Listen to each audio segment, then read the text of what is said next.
Hello दोस्तों, good morning. Daily GK GS series में आप सबका स्वागत है। आज हम लोग पॉलिटी के क्वेश्चन को करेंगे लोग। तो आइए आज का सेशन शुरू करते हैं। आज का पहला क्वेश्चन है, निम्नलिखित में से वह मौलिक अधिकार कौन सा है जिसे डॉक्टर बी.आर. अम्बेडकर के अनुसार संविधान का दिल कहा जा सकता है। तो एक आर्टिकल है जिसको बोलते हैं लोग आर्टिकल 32 है। ये आर्टिकल 32 है और वो जो आर्टिकल है वो है संवैधानिक उपचारों का अधिकार। तो हमारा जो फंडामेंटल राइट है, मौलिक अधिकार, उसमें से एक मौलिक अधिकार ये है कि संवैधानिक उपचारों का अधिकार। ये हमारा एक फंडामेंटल राइट है और ये है आर्टिकल 32 में। और जो आर्टिकल 32 है इसको डॉक्टर बी.आर. अम्बेडकर थे, इन्होंने संविधान की आत्मा बोला था, मतलब संविधान का दिल इसको कहा जा सकता है। तो डॉक्टर बी.आर. अम्बेडकर द्वारा किस आर्टिकल को संविधान का आत्मा बोला गया था, वो था आर्टिकल 32। और इसमें जैसे कि कोई मान लेते हैं किसी भी व्यक्ति का अगर मौलिक अधिकारों का जो हनन होता है तो जो है वो डायरेक्ट सुप्रीम कोर्ट या फिर हाई कोर्ट जा सकता है। तो वहाँ पे जैसे सुप्रीम कोर्ट जैसे एक आदेश जारी करती है तो वो आदेश जारी करती है आर्टिकल 32 के अनुसार, ये आर्टिकल 32 के अनुसार। और हाई कोर्ट जो आदेश जारी करती है वो करती है आर्टिकल 226 के अनुसार। और ये हो गए न्यायिक आदेश। सुप्रीम कोर्ट जो है आर्टिकल 32 के अनुसार जारी करती है और हाई कोर्ट जो है आर्टिकल 226 के अनुसार जारी करती है। तो इस क्वेश्चन का जो आंसर है वो हो जाएगा option number A. Next question है, यहाँ पे जो आदेश है इसमें पूछा गया है कि वो कौन सा आदेश है तब जारी किया जाता है जब न्यायालय को लगता है कि कोई सार्वजनिक पदाधिकारी अपने कानून दायित्वों का पालन नहीं कर रहा है और इससे किसी व्यक्ति का मौलिक अधिकार प्रभावित हो रहा हो। तो जो आदेश होता है वहाँ पे हम लोग देखते हैं जो रीट होता है, रीट बोलते हैं लोग न्यायिक आदेश। न्यायिक आदेश ये टोटल 5 प्रकार के होते हैं और ये जो है सुप्रीम कोर्ट जो जारी करता है ये आर्टिकल 32 के अनुसार और हाई कोर्ट जो जारी करता है ये आर्टिकल 226 के अनुसार। तो यहाँ पे जो न्यायिक आदेश हैं, जो रीट पावर है, रीट पावर ये टोटल 5 हैं। और यहाँ पे देख लेते हैं लोग, एक तो है बंदी प्रत्यक्षीकरण है और उसके बाद परम आदेश है, तीसरा जो है वो प्रतिषेध है और चौथा जो है अधिकार परीक्षा है और पांचवा एक हो जाएगा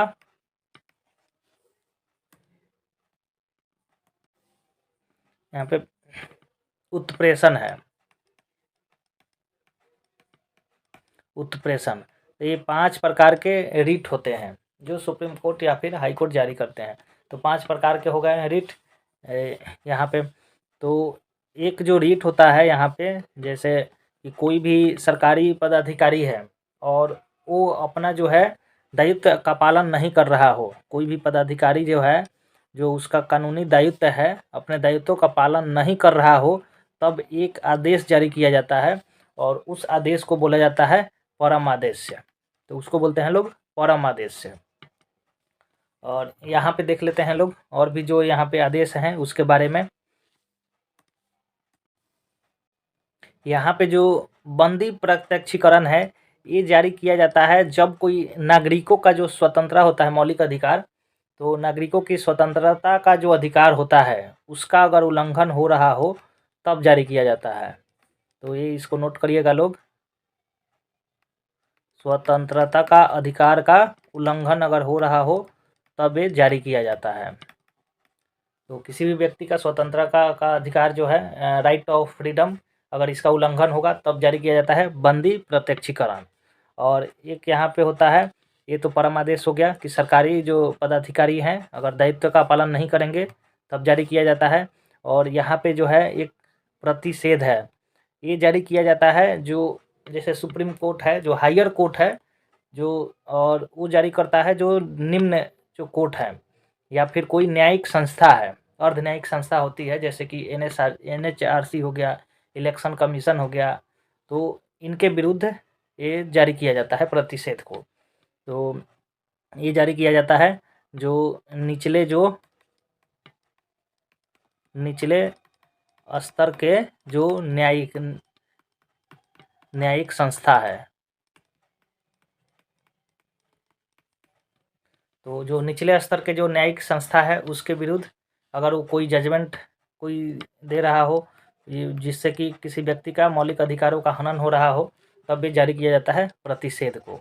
और यहाँ पे एक है उत्प्रेषण, ये भी जारी किया जाता है जो निचले स्तर के जो न्यायिक संस्था है उसके विरुद्ध। और दोनों में अंतर ये है कि अगर कोई मामला अगर प्रोसीडिंग में हो तब ये प्रतिषेध जारी किया जाता है, और जो उत्प्रेषण तब जारी किया जाता है जब कोई उस पर फैसला सुना दिया गया हो। तो निचले स्तर का कोई भी न्यायिक संस्था है अगर उस पर फैसला दे दिया हो तब उसके विरुद्ध जो है उत्प्रेषण आदेश जारी किया जाता है। और कोई जो मामला जो है अगर प्रोसीडिंग में है तब उसके फिर विरुद्ध जो है प्रतिषेध जारी किया जाता है। और यहाँ पे है अधिकार परीक्षा, तो ये जारी तब किया जाता है जब कोई व्यक्ति जो सार्वजनिक जो कार्यालय है, मान लेते हैं जो सरकारी कार्यालय है उस पर अधिकार कर रहा हो। तो सार्वजनिक जो कार्यालय होते हैं उस पे जो अधिकार करने से रोकता है, ये अधिकार परीक्षा। ये किसी व्यक्ति के विरुद्ध लाया जा सकता है या फिर सरकारी अधिकारी के विरुद्ध लाया जा सकता है अगर कोई जो है सार्वजनिक जो कार्यालय है कार्यालय पे अधिकार कर रहा हो तब। और जो अधिकार परीक्षा जो होता है इसको एक और नाम से भी जानते हैं लोग, इसको बोला जाता है पोस्टमार्टम। तो इसको बोलते हैं लोग जनरली पोस्टमार्टम। तो पोस्टमार्टम बोला जाता है इसको। और ये हो गए 5 प्रकार के जो आदेश होते हैं, न्यायिक आदेश जो रीट होते हैं। और इस क्वेश्चन का जो आंसर है ऑप्शन नंबर बी हो जाएगा। नेक्स्ट क्वेश्चन है, भारत के संविधान के किस अनुच्छेद के अंतर्गत सशस्त्र बलों के सदस्यों के मौलिक अधिकारों को विशेष रूप से प्रतिबंधित किया जा सकता है? तो एक आर्टिकल है जो अनुच्छेद 33 है, इसमें जो है जैसे कि कोई भी व्यक्ति होता है उसका मौलिक अधिकार होता है, लेकिन जो सशस्त्र बल होते हैं, सशस्त्र बलों के जो होते हैं लोग, उनका जो है मौलिक अधिकार को प्रतिबंधित किया जा सकता है। और ये किस आर्टिकल के तहत किया जा सकता है?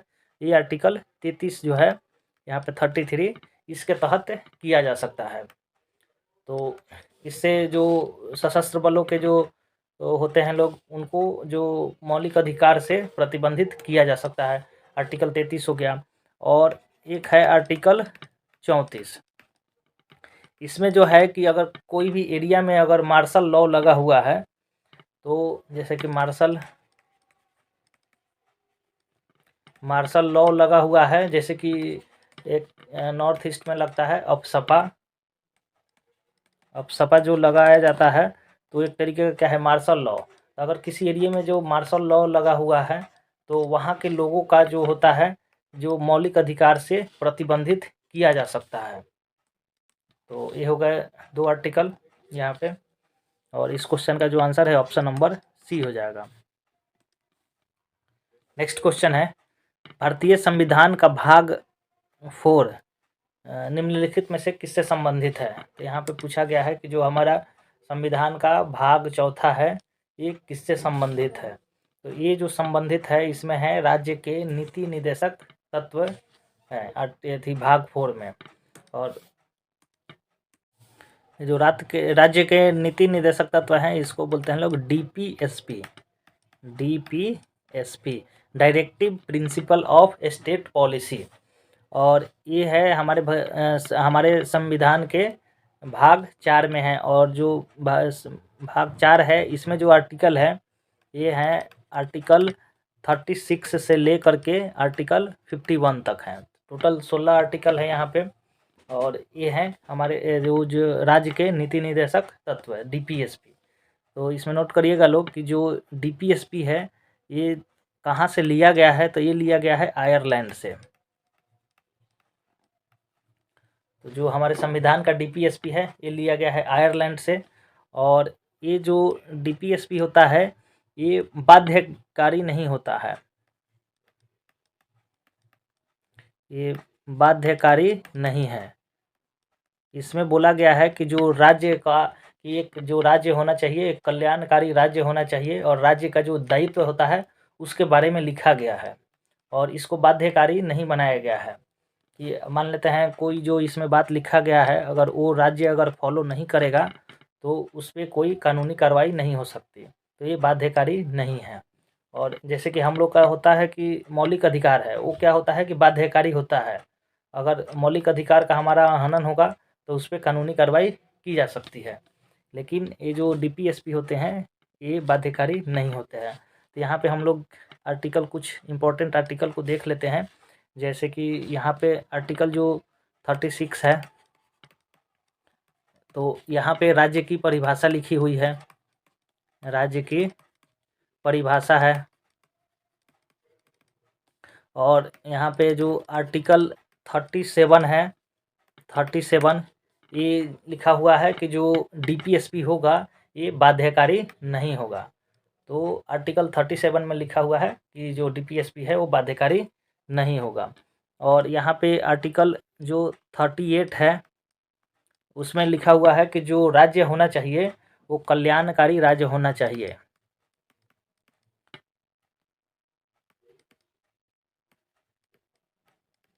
कल्याणकारी राज्य को बताया गया है कि जो राज्य कैसा होना चाहिए, कल्याणकारी राज्य होना चाहिए, वेलफेयर स्टेट होना चाहिए।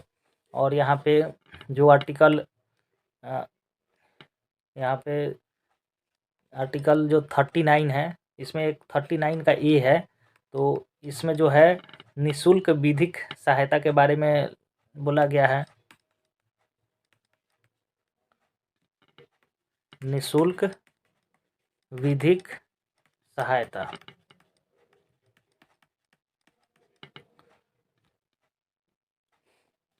तो जो भी जैसे गरीब होते हैं तो उनको क्या है कि जो विधिक सहायता उनको मिलेगी। जैसे कि मान लेते हैं कोई केस हो गया तो केस को लड़ने के लिए उनको विधिक सहायता दिया जाएगा, निःशुल्क भी। और यहाँ पे जो आर्टिकल 40 है, तो आर्टिकल 40 में लिखा हुआ है जो ग्राम पंचायतों का गठन है,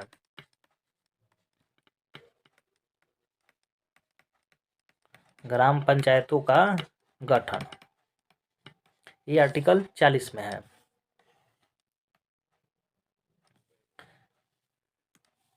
और जो यहाँ पे आर्टिकल 41 है, इसमें लिखा हुआ है कि जो इसमें जो काम हो गया कोई या शिक्षा हो गया फिर लोक सहायता, उसको पाने का अधिकार लिखा हुआ है, ये सबका अधिकार है। और यहाँ पे जो आर्टिकल 42 है, इसमें जो है महिला प्रसूति के बारे में बोला गया है, महिला प्रसूति के बारे में। जो फीमेल मैटरनिटी होती है, जैसे कि मान लेते हैं जो महिलाओं को एक्स्ट्रा छुट्टी मिलती है, वो किसके तहत, वो जो आर्टिकल 32 में लिखा हुआ है महिला प्रसूति के बारे में, कि महिलाओं को जैसे कि हर मंथ उनको एक्स्ट्रा छुट्टी 2 छुट्टियाँ मिलती हैं ज़्यादातर कार्यालय में, तो वो सब किस में आता है, महिला प्रसूति में। और यहाँ पे जो है आर्टिकल 43 में है कि न्यूनतम वेतन का बात किया गया है, न्यूनतम वेतन। और यहाँ पे जो है आर्टिकल 44 जो है ये बहुत ज़्यादा इम्पोर्टेंट है। जो आर्टिकल 44 ये है समान नागरिक संहिता, समान नागरिक संहिता। जो यूनिफॉर्म सिविल कोड होता है वो है आर्टिकल 44 में। और ये जो यूनिफॉर्म सिविल कोड है ये सबसे पहले लागू हुआ है गोवा में। तो जो यूनिफॉर्म सिविल कोड समान नागरिक संहिता ये शामिल करने वाला सबसे पहला राज्य कौन सा है, वो गोवा है। और पूरे भारत में इसको लागू करने की बात चल रही है। और इसमें क्या होता है कि सभी नागरिकों के लिए जो कानून होगा वो बराबर होगा। और यहाँ पे जो है आर्टिकल जो 45 है, इसमें जो है कि बच्चों के जो 14 वर्ष तक के बच्चे होते हैं उनको जो है निःशुल्क और अनिवार्य शिक्षा देने की बात कही गई है। तो 14 वर्ष तक के बच्चों को निःशुल्क और अनिवार्य शिक्षा देने की बात आर्टिकल 45 में की गई है। और यहाँ पे आर्टिकल जो 46 है, इसमें बोला गया है कि जो SC ST और जो OBC होते हैं या फिर ह्यूमन चाइल्ड होते हैं बच्चे, उनको डेवलपमेंट के लिए प्रोग्राम बनाने के लिए बोला गया है। और यहाँ पे देखते हैं लोग जो आर्टिकल 47 है, इसमें जो है लोक स्वास्थ्य के बारे में बोला गया है, पब्लिक हेल्थ के बारे में। और जो आर्टिकल 48 होता है, इसमें कृषि एवं पशुपालन के बारे में बोला गया है। और यहाँ पे एक इम्पोर्टेंट आर्टिकल है आर्टिकल 50, इसमें जो है जो कार्यपालिका होती है और न्यायपालिका होती है, दोनों को सेपरेट किया गया है, न्यायपालिका और कार्यपालिका को। तो न्यायपालिका और कार्यपालिका को सेपरेट यहाँ पे किया गया है कि इन दोनों का कार्य क्या होगा, ये दोनों इंडिपेंडेंट होंगे, तो इसके बारे में बोला गया है। और यहाँ पे आर्टिकल जो 51 है, इसमें जो है जो अंतर्राष्ट्रीय शांति और सुरक्षा के बारे में बोला गया है,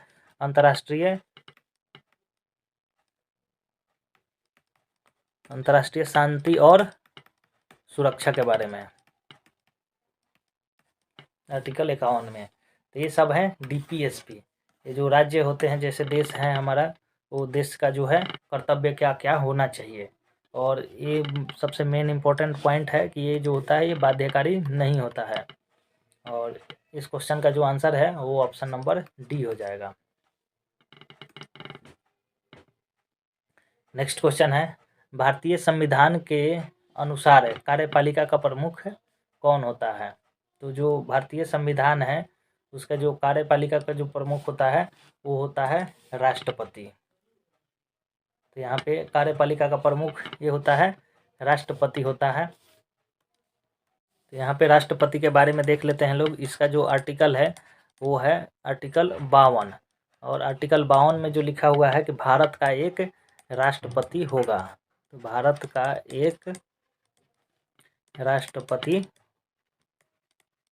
होगा। और उसके बाद एक आर्टिकल है राष्ट्रपति से रिलेटेड जो 53 है। तो आर्टिकल 53 में जो है इसमें बोला गया है कि जो संघ सरकार होती है उसकी समस्त जो कार्यपालिका शक्तियाँ होगी वो राष्ट्रपति में निहित होगी। तो कार्यपालिका की समस्त जो शक्तियाँ होंगी, समस्त शक्तियाँ वो किस में निहित होगी? वो राष्ट्रपति में निहित होगी, राष्ट्रपति में निहित होगी।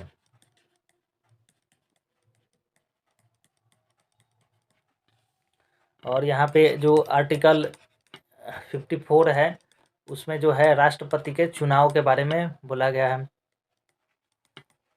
आर्टिकल 54 रिलेटेड है राष्ट्रपति के चुनाव से। और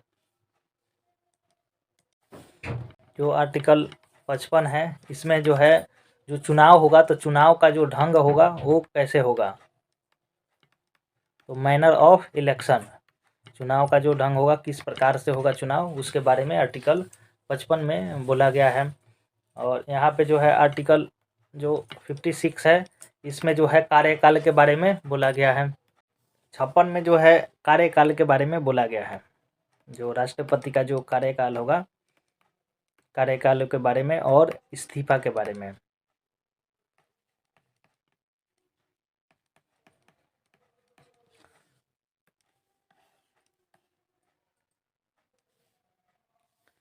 और यहाँ पे जो आर्टिकल 57 है, आर्टिकल 57 में जो री इलेक्शन होगा उसके बारे में बोला गया है, री इलेक्शन। और आर्टिकल जो 58 है इसमें जो है अहर्ताएँ बोली गई हैं, जो क्वालिफिकेशन होगा राष्ट्रपति का, क्वालिफिकेशन का जो अहर्ताएँ होती है वो है आर्टिकल 58 में। और जो आर्टिकल जो 59 है उसमें जो है सेवा शर्त के बारे में बोला गया है, सेवा शर्तों के बारे में आर्टिकल 59 में है। और जो बहुत इम्पोर्टेंट एक आर्टिकल है आर्टिकल 60, इसमें जो है राष्ट्रपति के शपथ के बारे में है। तो राष्ट्रपति का शपथ जो है आर्टिकल 60 में है। और जो आर्टिकल 61 है इसमें जो है महाभियोग के बारे में है, राष्ट्रपति का जो महाभियोग होता है, जो इम्पीचमेंट है, उसके बारे में आर्टिकल 61 में है। तो राष्ट्रपति का महाभियोग आर्टिकल 61 हो गया। और यहाँ पे एक आर्टिकल 71 होता है। इसमें जो है कि राष्ट्रपति जो है किसी मैटर पर यहाँ पे जो राष्ट्रपति हो गया या फिर उपराष्ट्रपति, इनका जो चुनाव होता है इसके मैटर पर सुप्रीम कोर्ट जो है, यहाँ पे सुप्रीम कोर्ट जो होता है यहाँ पे इसके जो इलेक्शन होता है, इलेक्शन के विरुद्ध जो है कोई भी डिसीजन दे सकता है। तो राष्ट्रपति का जो भी चुनाव है या फिर उपराष्ट्रपति का, तो उसमें जो है अगर कुछ गड़बड़ी हुआ हो तो उस पर जो है सुप्रीम कोर्ट आदेश दे सकता है इस पर। और आर्टिकल जो 72 है, 72 में बोला गया है जो राष्ट्रपति की क्षमा करने की जो शक्तियाँ होती हैं, तो क्षमा करने की शक्तियाँ, तो राष्ट्रपति की क्षमा करने की शक्तियाँ जो है पार्डन पावर जो बोलते हैं लोग, वो किस में है, आर्टिकल 72 में है। और जो आर्टिकल एक है इम्पोर्टेंट, ये आर्टिकल 123 है। इसमें जो है ये अध्यादेश जारी करने की जो शक्तियाँ होती हैं राष्ट्रपति की, वो है आर्टिकल 123 में। तो अध्यादेश जारी करने की जो ऑर्डिनेंस पावर है राष्ट्रपति की, वो है आर्टिकल 123। और यहाँ पे एक आर्टिकल है, आर्टिकल 143 है। इसमें जो है कि जो राष्ट्रपति है वो सुप्रीम कोर्ट से सलाह ले सकती है। तो सुप्रीम कोर्ट से सलाह ले सकती है, ये है आर्टिकल 143। तो यहाँ पे जितने भी इम्पोर्टेंट जो राष्ट्रपति से रिलेटेड जो भी आर्टिकल थे उसको हम लोगों ने डिस्कस कर लिया। और यहाँ पे जो है इस क्वेश्चन का जो आंसर है वो तो कार्यपालिका का जो प्रमुख है वो राष्ट्रपति है। इस क्वेश्चन का ऑप्शन नंबर सी सही हो जाएगा। नेक्स्ट क्वेश्चन है, निम्नलिखित में से कौन राष्ट्रपति के चुनाव में हिस्सा नहीं लेते हैं। तो यहाँ पे जो राष्ट्रपति का जो चुनाव होता है इसके बारे में देख लेते हैं लोग, इसमें कौन कौन भाग लेता है। यहाँ पे जो राष्ट्रपति का चुनाव है, ये तो पहले तो ये जो आर्टिकल जो है ये है आर्टिकल 54 में। तो राष्ट्रपति का चुनाव आर्टिकल 54 में है। और इसमें क्या होता है कि निर्वाचक मंडल होते हैं।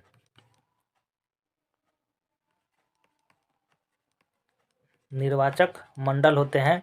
और निर्वाचक मंडल में देख लेते हैं लोग कौन कौन शामिल होते हैं जो राष्ट्रपति के चुनाव में भाग लेते हैं। तो यहाँ पे जो है दोनों सदनों के चुने हुए सदस्य तो ये रहते हैं। यहाँ पे दोनों सदनों का मतलब है कि जो हमारा राज्यसभा है और लोकसभा है, तो राज्यसभा और लोकसभा के जो चुने हुए सदस्य होते हैं वो भाग लेते हैं। और यहाँ पे विधानसभा के चुने हुए सदस्य, जो राज्यों में विधानसभा होती है वहाँ के जो एमएलए होते हैं, तो वहाँ के जो एमएलए हैं, जो विधायक हैं, जो चुने हुए हैं, तो यहाँ पे ये ध्यान रखना है कि ये कौन सा होते हैं, जो चुने हुए जो वहाँ के सदस्य हैं, जो एमएलए विधानसभा के, वो भाग लेते हैं। और यहाँ पे दिल्ली और पुडुचेरी जो यूनियन टेरिटरी है, तो उसमें जो है दिल्ली में और पुडुचेरी में क्या है, विधानसभा है। तो वहाँ के जो दिल्ली और पुडुचेरी के जो विधानसभा के जो सदस्य होते हैं, वहाँ के जो एमएलए होंगे वो भाग लेते हैं, वो भी जो चुने हुए हैं। तो यहाँ पे ध्यान देने वाली बात है कि जो नामित होते हैं, जैसे कि कोई भी नामित सदस्य है वो भाग नहीं लेता है। तो विधानसभा के जो नामित सदस्य होते हैं वो भाग नहीं लेते हैं, जबकि ये लोकसभा और राज्यसभा के चुने हुए सदस्य भाग लेते हैं इसमें। और जो राज्यों के विधानसभा होते हैं वहाँ के जो एमएलए होते हैं, वहाँ के सदस्य, चुने हुए सदस्य जो होते हैं वो भाग लेते हैं। और दिल्ली पुडुचेरी के जो विधानसभा के चुने हुए सदस्य होते हैं वो भाग लेते हैं। तो इस तरीके से जो ये क्वेश्चन में पूछा गया था कि कौन हिस्सा नहीं लेते हैं, तो यहाँ पे हो जाएगा कि जो नामित सदस्य हैं वो हिस्सा नहीं लेते हैं। तो इस क्वेश्चन का जो आंसर है वो ऑप्शन नंबर डी हो जाएगा। अगर ये वीडियो अच्छी लगी हो तो इसको लाइक करिए, शेयर करिए और चैनल को सब्सक्राइब करिए। Thank you.